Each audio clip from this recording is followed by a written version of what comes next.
also with me a list of volunteers. So we've got children as young as in class 9, first year, second year children, people who are 45, 50 years old. There's an entire band of people. We've got volunteers who will call up this list of people. So every volunteer has a list, and they call them every day, and they make relationships, and they ask questions, and they tag us if they find that somebody's not eating properly, somebody's not feeling well, somebody's sad, and then we get a counselor to call them and speak to them. So we have a lot of these things that are happening parallelly. We are also doing chair yoga. We've tied up with this girl in Delhi. She sends us a link, and this is for free. So you can sit at home on your chair, and she does this for her elderly mother, so she does it pretty well. You can sit on a chair, sit at home, do your exercises, so your circulation is fine. But it also means that there are 60, 70 other people in that chat room, and how wonderful it is to meet young kids doing yoga, or, lots of other things. We also have reading classes with little children. Yeah, so this is with an NGO in Delhi also called Irada, and they've done it beautifully. They have little children talk to grandparents and read aloud stories to them. So last week it was Dr. Seuss. This week it's something else, I forget what. But there are little children who will ring up, and there is a chat room where you can log in and enter, and grandparents can listen to children tell stories. There are a few more like this, and I'm sure we will be able to give you a list if you should write to us. But here's the last thing that I want to say before I hand it over to Pradeep, which is that the new now is not going away. Just like your love for your parent is not going to go away, this too is not going to go away. I think what remains for us is to figure out a way how we're going to deal with this. How are we going to make sure that people we love so tremendously much, but are so far away, and we have no way of knowing when we're going to see them, are safe, are taken care of, and they feel that Elena is not here, Pradeep is not here as children, but that I have a Munish, and I have a Shunjukta, and I have an Alka. They take care of me as if I was their own family. And so therefore, even when you're not here, you're here. I think that is what we're trying to do to help people feel that they're not forgotten.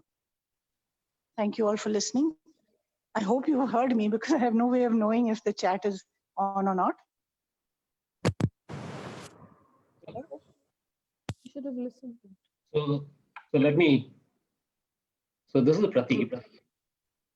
And I'll just talk, I'll take over from Elena, and I'll talk about, for the next 5 minutes or so, I'll try to talk about what's going to happen post the lockdown. And I think that is an important topic that a lot of you would want to actually listen to. So we know that the lockdown is going to get over in the next 15 days or 20 days or maybe a month, or, but what's going to happen thereafter? So what happens thereafter is going to be, it's going to be based on our assumptions, right? And we have assumptions, you have assumptions, but what I'm going to do right now is sort of lay out the assumptions that we have, and then tell you what our response is going to be. So the assumptions that we have first about the environment, and most of you already know it, is that we know that this is not going to go away, right? It's there for the next 18 months, maybe 2 years, maybe 12 months, but it's there, right? But until there's a better medicine, until there's a vaccine, but it's not going away. Second is, we know that elders are vulnerable. All the mortality rates that come up show that anyone over 80 who gets it has about a 1 in 7 chance, actually, or 6 in 7 chance of surviving. On the other hand, if it is someone over 60, it is 1 in about 15 who would actually die. The third thing that we do know is that the government and all the experts are talking about staggered loosening, right? So they keep talking about 60 pluses and those under 10 to stay at home while everyone else sort of powers the economy. So we know those 3 assumptions about the industry, and if you think otherwise, please let me know. On the other hand, over the last 6 years, what we do know about the elders is, again, assumptions, and it's more than assumptions, it is our understanding. We understand that elders need help, and as Tamajit said, you need people. There are people like my mom who need a lot of help. She's 80 plus, has a maid at home, can't really do much herself. She's got dementia, so she's really dependent upon the person who is with her and the care managers who go down. On the other hand, you have elders or seniors who are about 60, 60 to 70, who are fairly confident with what they do. They go to the bazaar, do everything, but they still need help with chores. They need help with the driver, with going to other places. So so what I'm trying to say is that they do need help, but it's different levels of help that they need. The third thing we do know is that staying at home creates mental issues, right? And that mental issues sort of percolate into physical issues. So it's, once you start staying at home, your confidence goes down. Once your confidence goes down, your habits will become worse. You'll spend a lot more time on TV. Your diet will go down, exercise will go down, physical stuff will happen, and that vicious cycle starts. And the third thing that I wanted to also mention is that there would be a fear psychosis amongst the elderly, in which there are people, there's one elderly person we know who doesn't allow anyone to come in because he's so scared that he does not want, as he calls it, he does not want to invite death into his home, right? So that fear psychosis is going to play in a lot of homes and with a lot of elders. So knowing that these assumptions, I think the question is, what do we do from there? And I think what do we do from there is fairly simple. So what we are proposing is we create an envelope of care, right? And an envelope of care is actually keeping the person largely at home, but the rationale behind that are two, right? First is you reduce contact as much as you can. So you don't have too many people. You have a very few people who are touching, who are interacting with the elderly person or the senior person. The second is that the few people who do interact with them, make sure that they follow all procedures and sanitation and PPE, all of those things, make sure those are happening. So fundamentally, the envelope of care is about low touch or no touch, right? So reduce touch as much as possible. If there is touch, make sure that it is well managed. So this is fine, right? But how do you actually do it, right? How do you get this envelope of care in people's homes? Again, I think Elena spoke about it, Tomajit spoke about it, but I'll just lay it out yet again. So there are 6 items out there, very, very clearly, right? One is the maid and the help that you have at home. Get away from having 3 different people, persons coming at 3 different times, going in and going out. Have one person stay at home, keep that person in, let that person do most of it, most of the actual work at home, right? Move into that sort of a scenario, that structure. Second is, if you have that person out there, how do you get your groceries? How do you get your medicines? On that, we have a program called Dare to Care, but it's not about what our program is called and what we do. It is our care managers, but it could well be someone that you trust within your structure, who will go buy the medicines, buy the groceries, bring it back, but make sure that it's a very, very low touch process that they use. There are gloves, there are face masks, all those different things that they do. Second is, forget about sending the maid out for a trip every day to buy something. Lump it into one visit so that the number of visits, number of touches outside are as few as possible. So that's number 2. Number 3 is on health, right? And again, Elena mentioned it, move to doctors who do telemedicine. The question then is that how do you actually do telemedicine with someone who's 75, 80 and not very used to using a mobile phone, right? And that is where what we have is what we call an assisted teleconsultation, in which it is our person goes down with a handheld device, works with the doctor, but when he goes down, he makes sure that he follows all the protocols, but he works with the doctor doesn't have to visit all the time. So you can really get a very good doctor's opinion, but having the assisted process on the back of it, right? So use the telemedicine as much as possible. And get the medicines, get someone else to buy the medicines. You can also do a lot of the ECGs and all that in home if you have to. The fourth part of it is what we call first response, but again, that is absolutely critical, and that is your preparedness for emergencies. Get a structure in place to know which hospital to go to, get a structure in place to know which ambulance to call, right?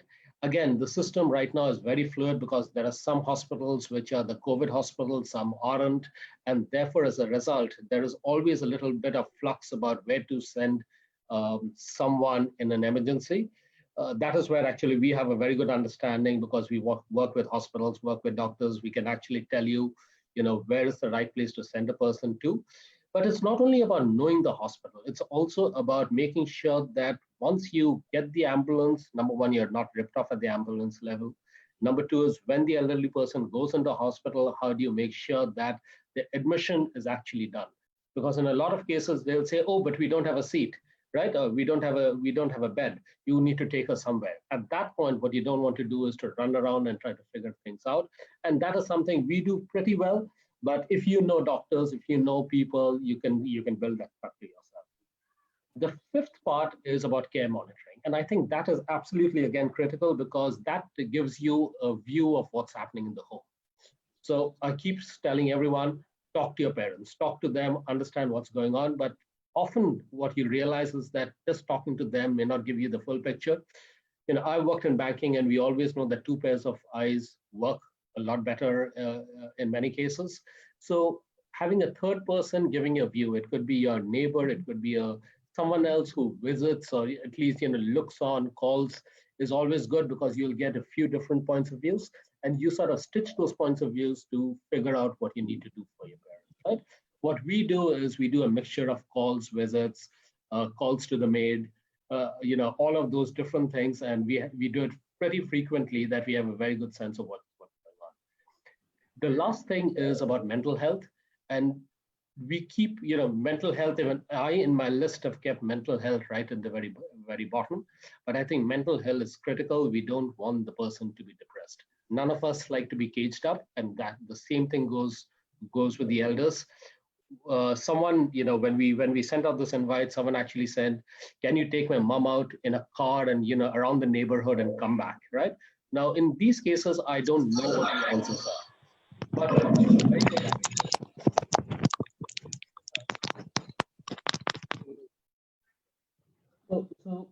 so what we're very good at is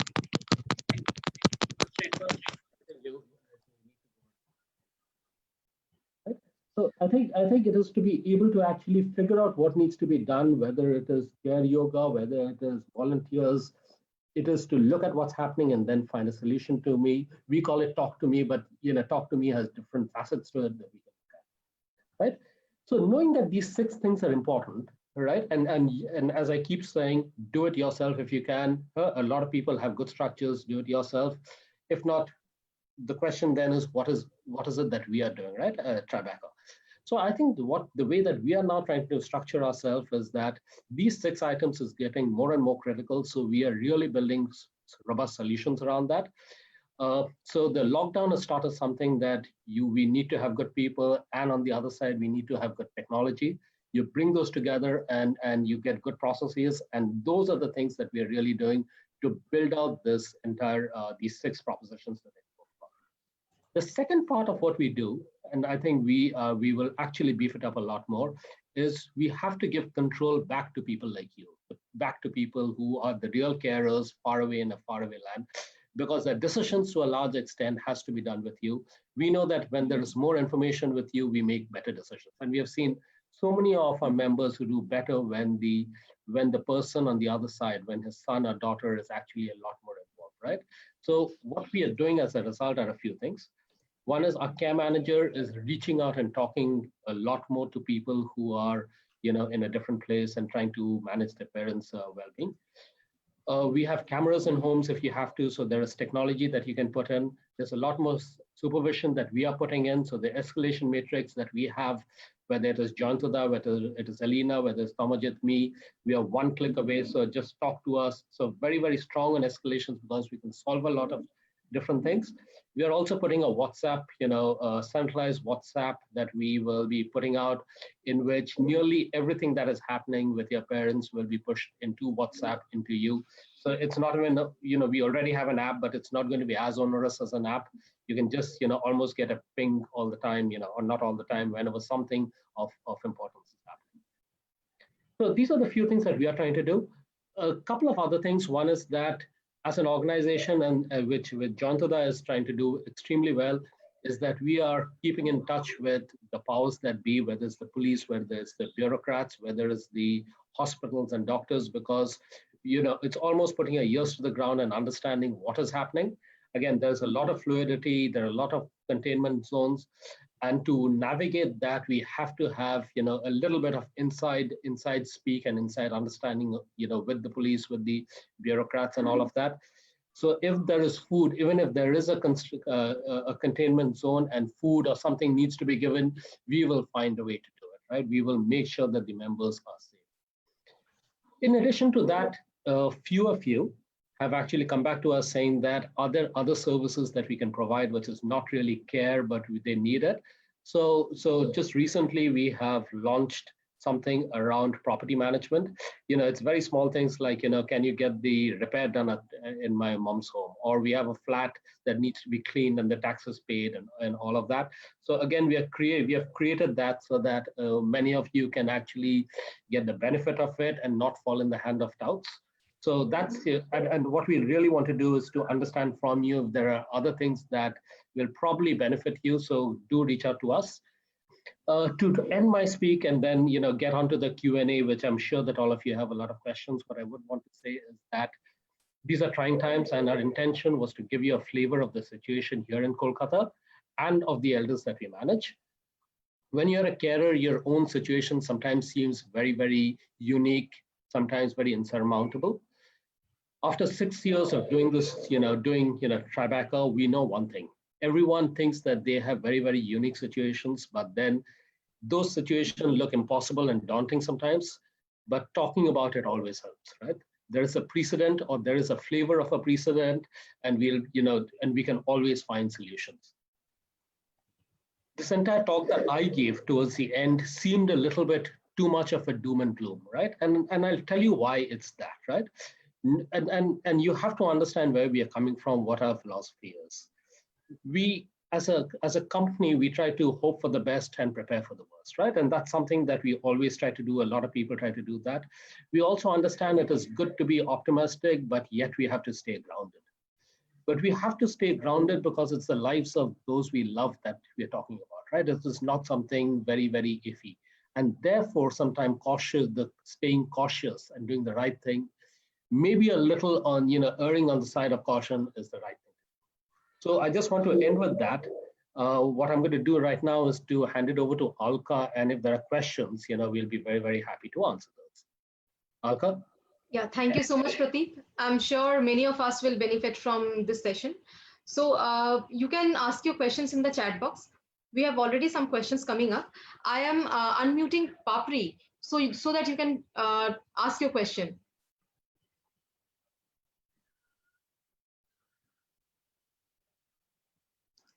Ma'am, can you please join via audio? You're not audible.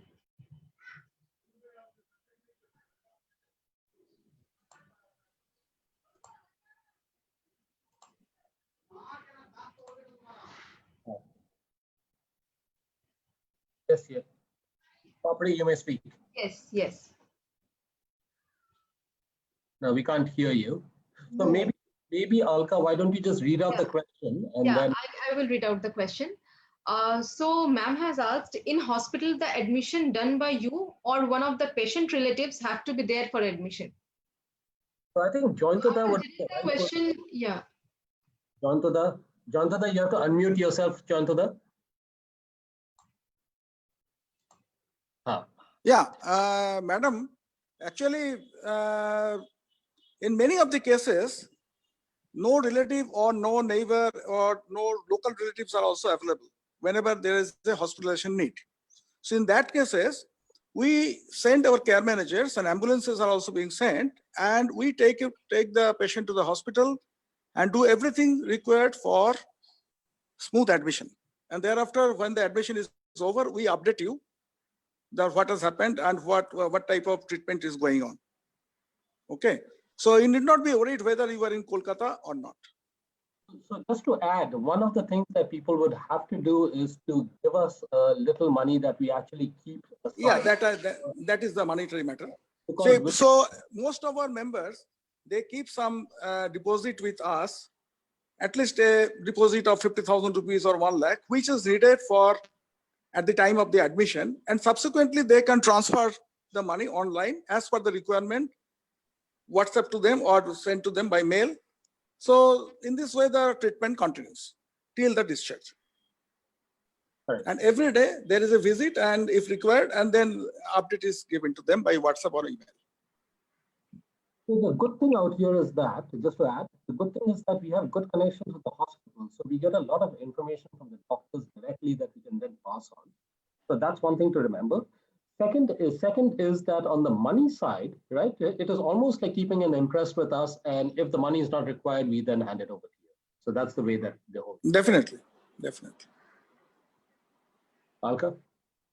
Yeah, so the next question is from Mr. Rahul N. Chaudhary.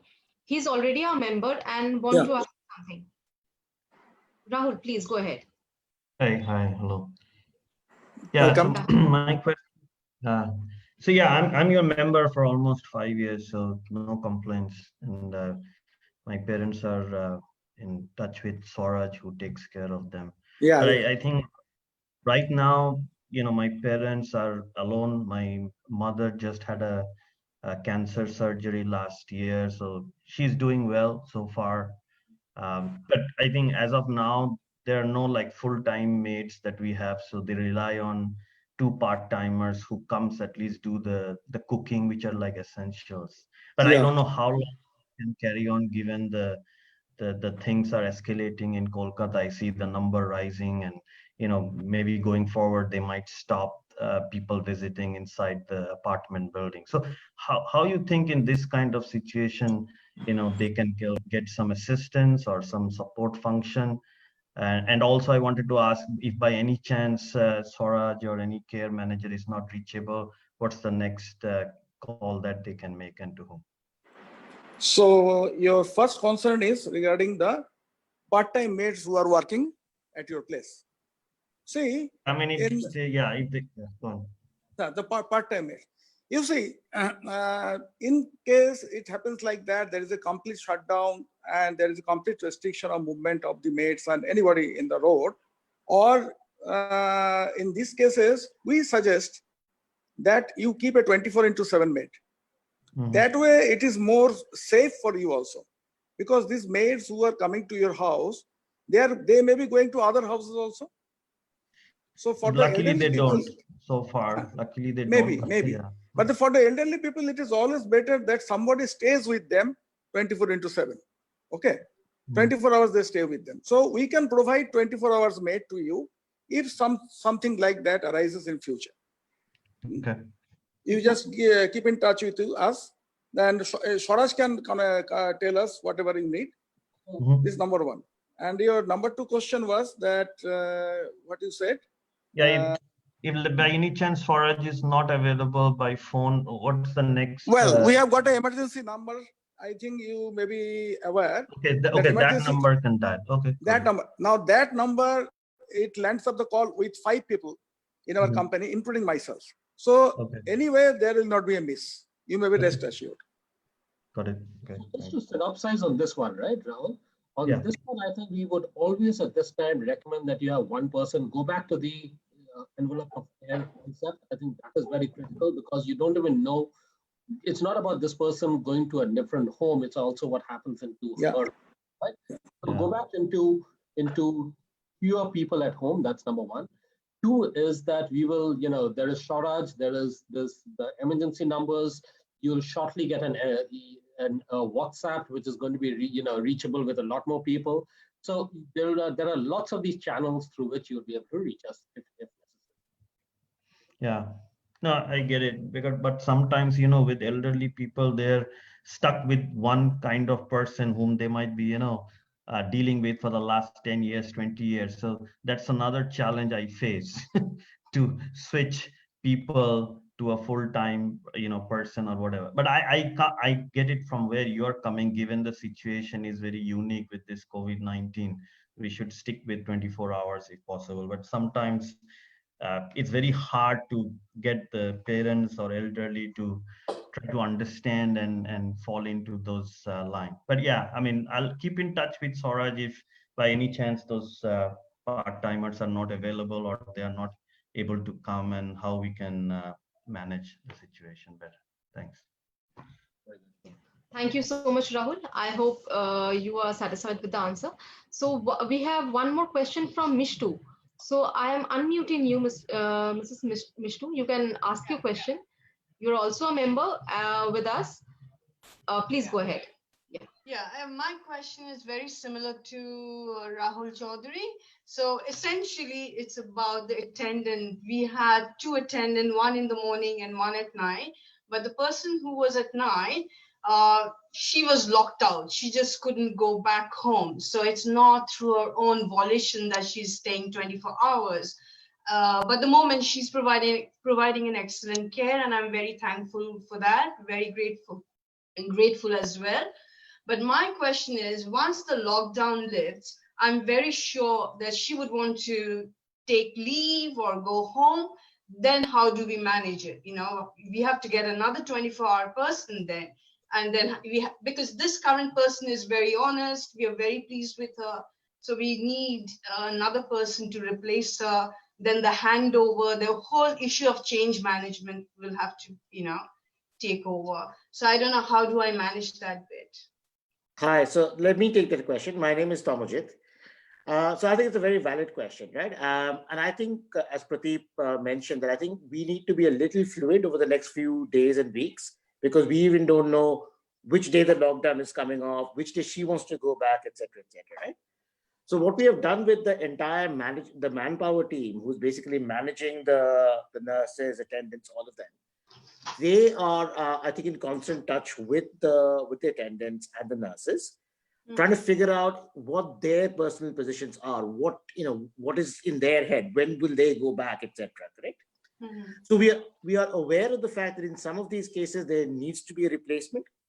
There is already a fair amount of work happening on the back end, trying to figure out who will be the one who will come in and replace. Correct? Obviously, it will be in conjunction with the family, because we can't do it without your support and help, as well as the fact that each individual case is slightly different, right? So there'll be some cases where, somebody's done a tracheostomy, for example. Somebody doesn't require anything more than just cooking, for example, right? So depending on the actual need of that home, the replacement will happen. Now, as you can understand, this is Kolkata, this is India. There are things which can go wrong once in a while, correct? So we will do our best to make sure that the transition is as smooth as possible.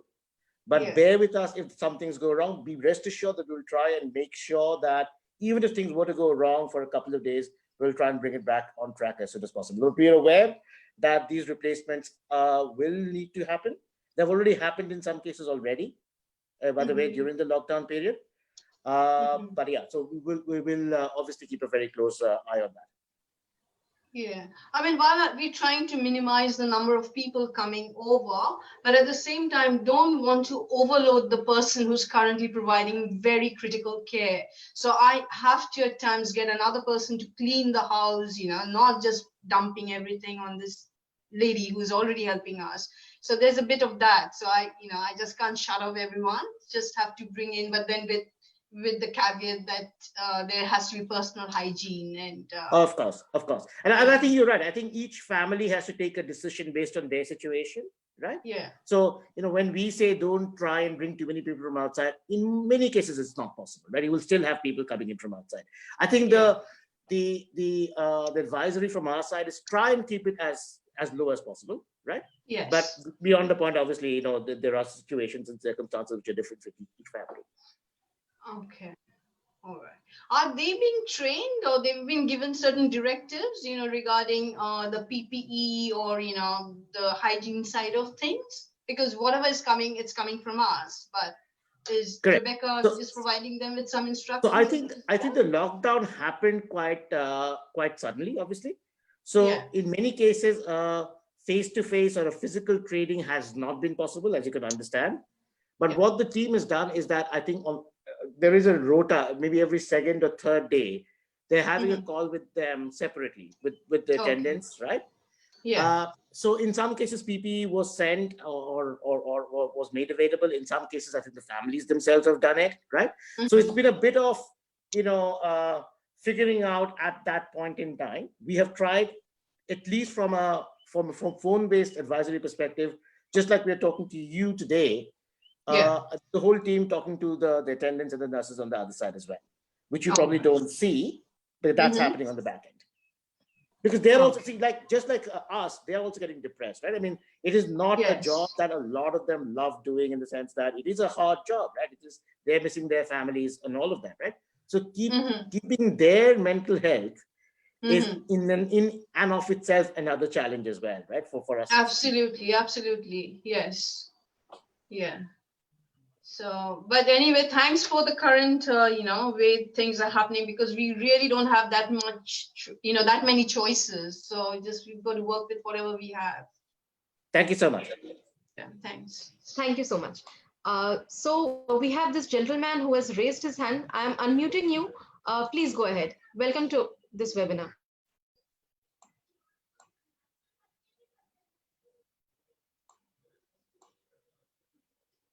Yes.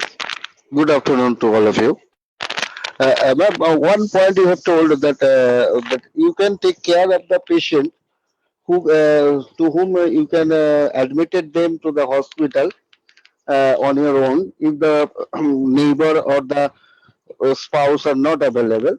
So, God forbid, if anything happen, if the patient is not survived, then what will be your answer in that case to the patient? Now, my specific question is, it is the most crucial period after the post-coronavirus. Yeah. So, during that time, I will be outside India, being the deputy ambassador rank, holding the charge of an embassy outside India. And there will be nobody in the home except the attendants. And that time, I have given charge to Mr. Shubho Das for caring my old bedridden, absolutely cannot speak mother, who is unable to even look. That is the condition. And I have also fixed the doctor, the local doctor, the geriatric doctor, who usually comes to my house to check my mother, and Mr. Shubho knows him very well. I have already fixed the nursing home nearby where my mother can be admitted in case of supreme emergency. But the question is whether you will be available during the emergency time, say in the mid of the night or anything like that. No, well, I'm out of, not out of India, but out of Calcutta. Then what will happen? Yeah, I In will be the, out of India, no, out of if I am out of Calcutta. Yes, sir. We got your question. So I would like to direct this question to Tamojit. Yeah. Answer. Yeah, I think Jantana will be the best person to answer that question. So, Jantana, do you want to take the emergency question about the ambulance and the hospitalization, and what happens on death if there was a death in a situation like that? Yeah. Our emergency protocol is in place, same as it was in the normal period. So like that, whenever there is an emergency like situation, then normally the members or their attendant, they call the care manager. So the care manager is informed about that. Besides that, there is an emergency line. If you call that number, that call comes to 5 people in our company. So as soon as there is an emergency, we alert the ambulance so that ambulance reaches your place, and thereafter our care manager goes to the hospital also and does everything for admitting the patient. And thereafter, necessary update is also given to the next of the kin that admission has taken place, so and so doctor is coming at such and such time, and thereafter when leaving the hospital, they are also informed about the condition and everything. And the next day, whenever they go to the hospital, they take care of they visit the hospital, they find out the details from the patient, they talk to the doctor, and again come back to me. Okay. So that way. That is from your side. Excuse me. Sorry for interrupting you. I am talking about the your legal side. That is your legal parameter in terms of legal parameter. Legal parameter. What type of legal parameter you are saying? That is as you are say over phone or over say email. I had told you, but if the patient doesn't survive, then there is a well. If the patient does not survive, then maybe that at this situation it is also not possible for you. But if you are in India, Yes. if you are in India, then you can get a pass to travel by road to Kolkata. Yeah. This has happened in a few cases in our company also. Okay. Okay. Okay. What we will do, we'll send the doctor's death certificate to you. And on the basis of that, you go to the local police station where you were staying, you just show to them, and they will allow you to come to Kolkata. And during this period, we can keep the body in a mortuary. Okay. We have got connections there. And this happens in normal circumstances. Suppose somebody is staying in USA, his parents are staying in Kolkata. If such thing happens, he or she may take 3-4 days time to come here. And during that period, we take care of that body. We keep it in the mortuary. As soon as you arrive in Kolkata, we make all the arrangements for funeral. We have got a very structured funeral service. Thank you. So don't worry about that. Okay. One more thing I would like to say, there are some places in Kolkata where police is not giving access to normal ambulances. On those cases, what we do, we have got connections with the police. We tell them this is the condition. We have got a member over there. Then police takes the responsibility of reaching that member to the designated hospital. Okay. Okay. These are the red spots. And this is valid for entire India because there are some spots where nobody can go. Okay. So police is helping in that way, in a big way. And we keep connections with them. So don't worry about that. Okay. Thank you. Yeah. Thank you, Jayantada, for answering this question. So we are now at the end of the webinar. And if you have any suggestions or questions further, you can directly email us and we will happy to address it. So thank you all for joining us today. Stay safe, stay healthy. Same to you. Hey, thank you. Bye-bye. Thank